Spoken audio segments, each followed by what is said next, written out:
Hey drivers, welcome back to Haptic Garage, where we confront the challenges of the hobby mechanic with the right techniques, approach, and reasons to keep the project alive and drive the dream. You know that some of that crud that keeps clogging up your carburetor is coming from that rusty old metal fuel line. You also know that at some point it's going to spring a leak and create a real problem. You've heard of some repairs that are a little bit sketchy and maybe not so much on the safe side.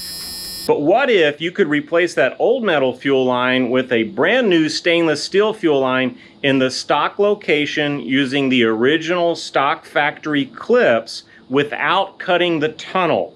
No hackery involved. Well, we did exactly that on Dweezil years ago, so by popular demand, we're going to jump into the archives, pick up where we left off after the Restow Like a Hurricane video, and fill in some of the gaps. And the first thing that we did back then was to replace the metal fuel line in Dweezil's chassis with this stainless steel line. The trick we used to make this happen is pretty clever, and I can't wait to share it with you. So let's get started.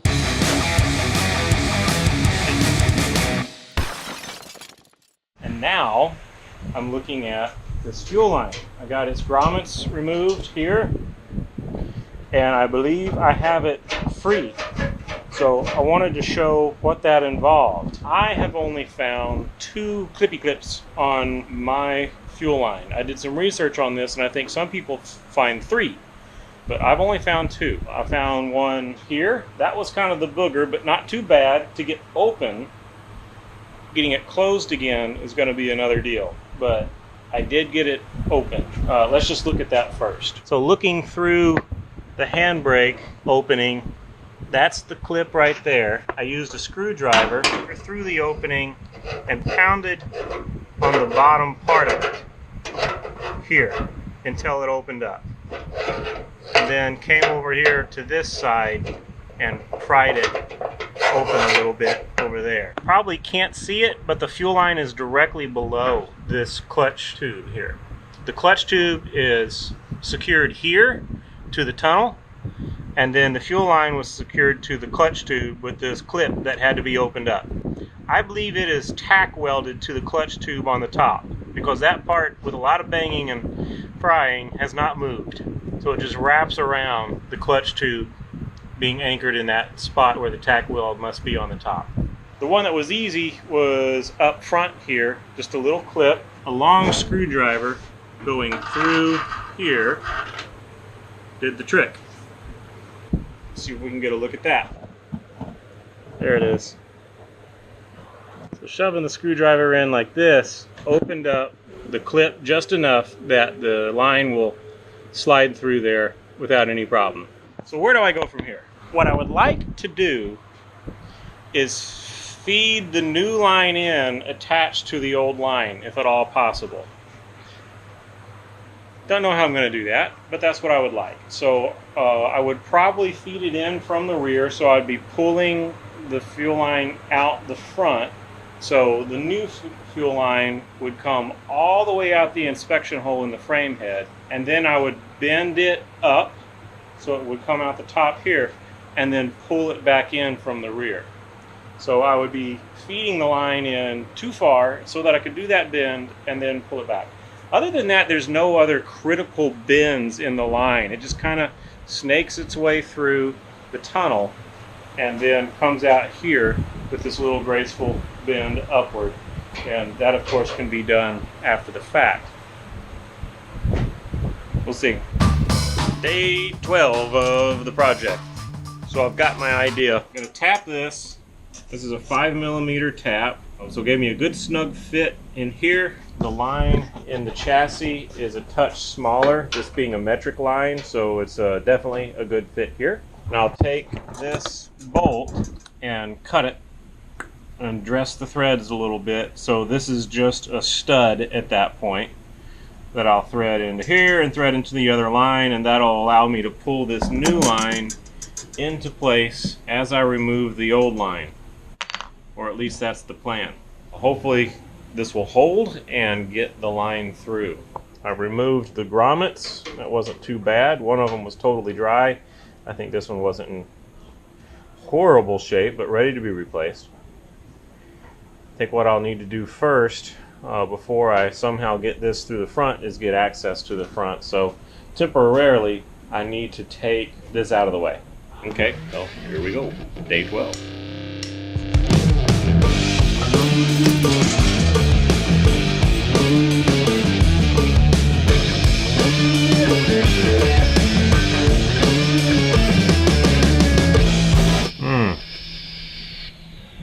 That's interesting. That appears to be a small bend, possibly to make sure this fuel line gets around the pedal cluster. I will have to make sure to check that. Okay, here's the point of no return. I have to cut the very end of this line off so I can get it pushed down into the tunnel. At this point, it'll probably be too short to try and use. I'm a little nervous about steps like this because I don't have a plan that I've done before, right? I don't know that this is going to work. It has to work though. Something has to work because I have to replace this line. It's clogged, and I don't really trust it. It's an old metal fuel line. I don't want fuel leaking throughout the car, so we're going to put a line in that we do trust. So that's the kind of things I tell myself when I do that, and give myself no options other than to finish now and get the line replaced. So this is my secret weapon. Those are kind of neat. I'm going to see if we can pull this out.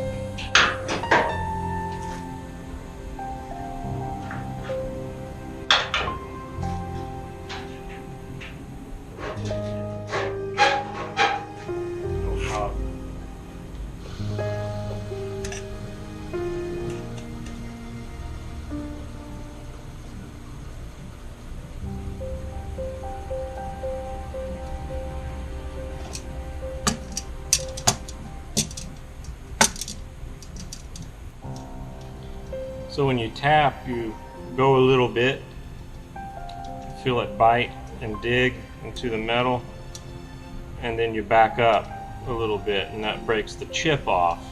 The tube is actually warm from this tapping. Probably should have used some oil.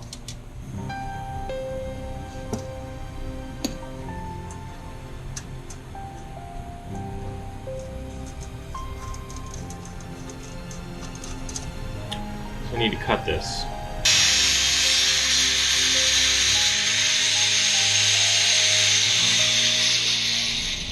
So these threads are now ugly. They need to be cleaned up. Here's threads on the other end. They often have a little bit of a taper. So I'm going to square the end. Now it's square. Now I need to taper those threads.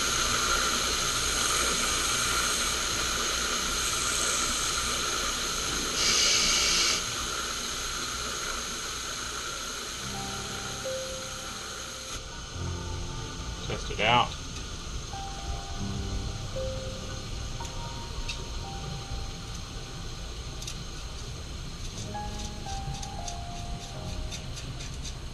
Good. Let's tap the other one. A little bit of oil this time.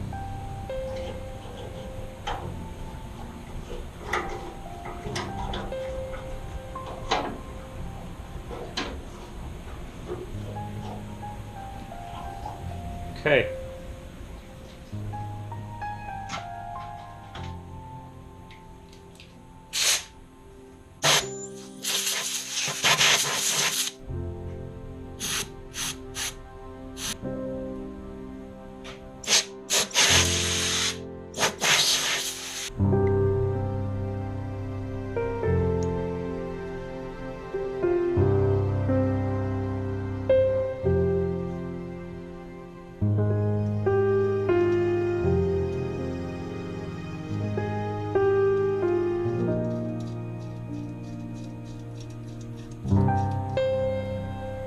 So the next step is to thread this whole assemblage into the old line that's already been tapped, and I need to make sure that this doesn't thread deeper into this new line as I do so.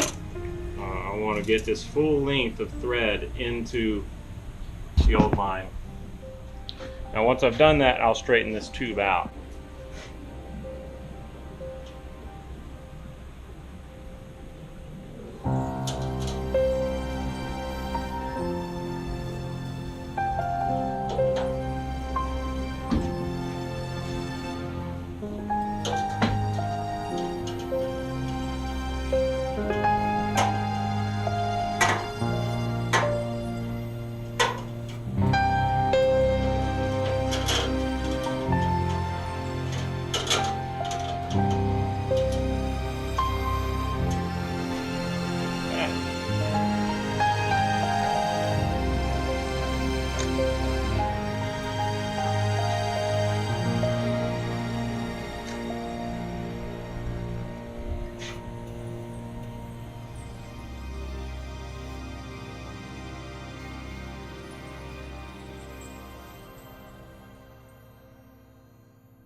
Okay.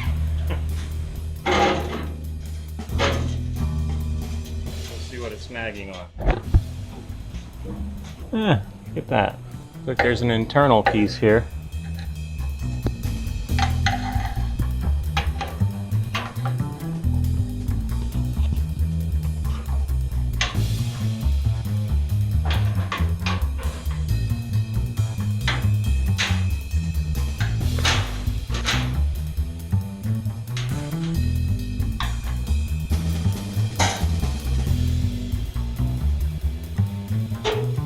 So this is starting to feel like every little bit is going to be a victory. So I'm going to keep on going back and forth, and if I hit, or when I hit snags, try and figure out what the snag is. I think it's possible that the line will bind somewhere. It is kind of woven between all the other tubes.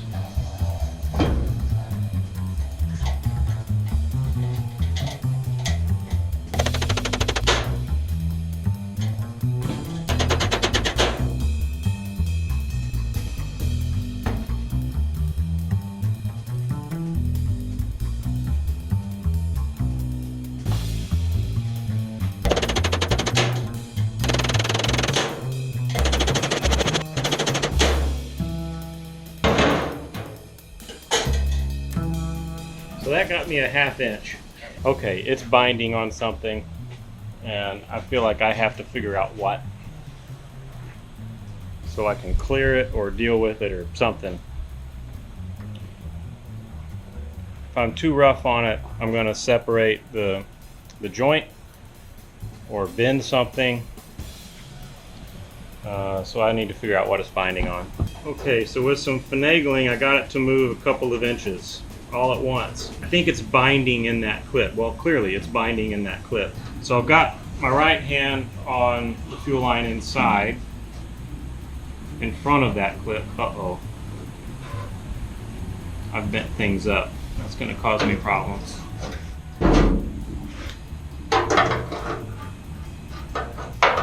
That's not going to want to pass through the other clips.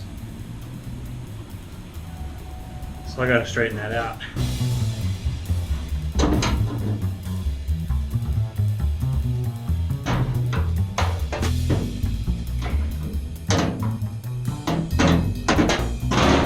Yeah, that's going to be a headache.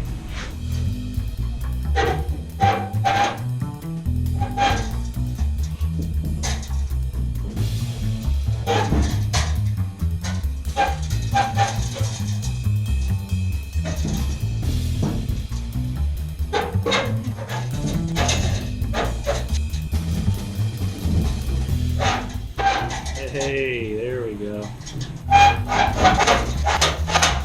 Yeah. That's the stainless steel line right there. Oops. It is out of that clip. It's up here, past the shifter. Here's the fuel line. Yeah, that's the bend going through this clip. This is going to be a hurdle, but I think this is going to work. go. Through. That's my bend right there. And it is now past clip. So now the new line, I think, is right behind that bend. The new line has to go through that clip.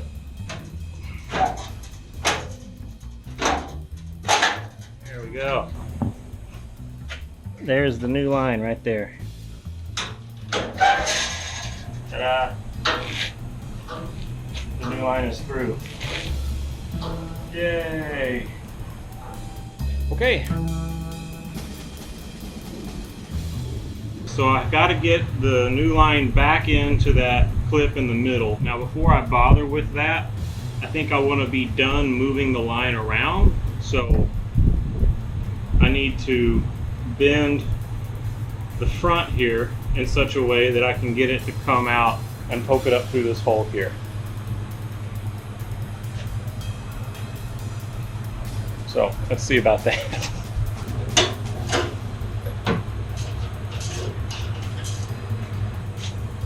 I'll just get it headed the right direction and then do final forming once it's through.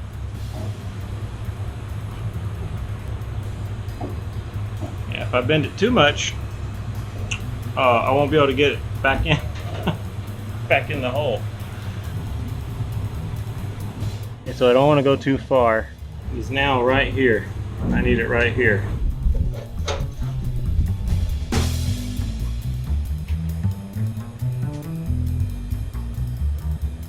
Yeah.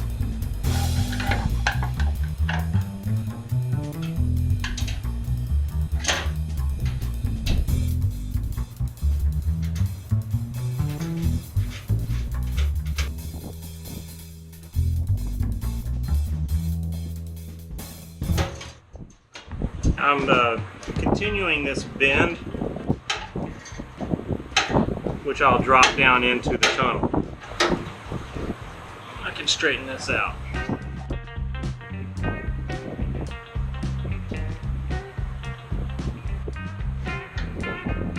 think I want to make sure I've got that little bend here. Make sure all of this is out of the way of the pedal cluster. Ow! I think we're snug here. We're bending nicely here. I'm going to see if I can bend that spot around the pedal cluster just a little more. It's probably fine right now, but I want to be sure. I'd hate to rub a hole in the fuel line every time I hit the clutch. Okay, that's cool. Now, the original one came over this way a little bit.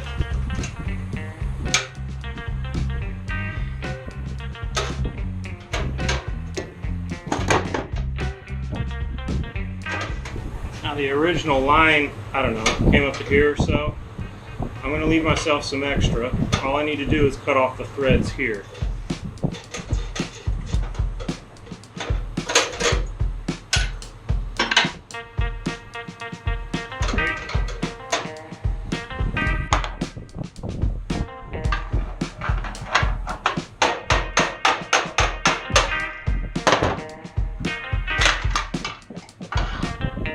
I need a huge screwdriver, but I don't have one. So maybe this will do it.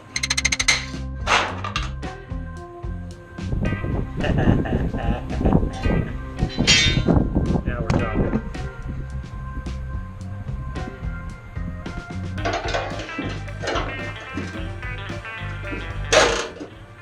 Needs to come up and this way.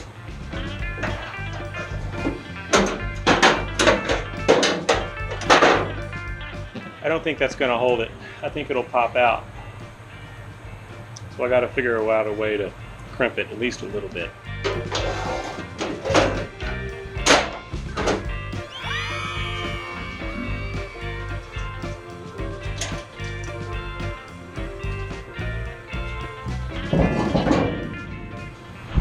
Okay, so the new fuel line is installed. I'll leave the grommets out for now because I've got a lot of sandblasting and painting to do. I'll cover up the end for all that. And then once all that is dry, I'll be able to put the grommets in and cut this to length, cut the other end to length, and it'll be all set. But the hard work is done with the fuel line. We're back on the rotisserie with the new fuel line and the chassis restoration ahead. More archives and news stuff is on the way, so hit the notification bell and we'll see you in the next video.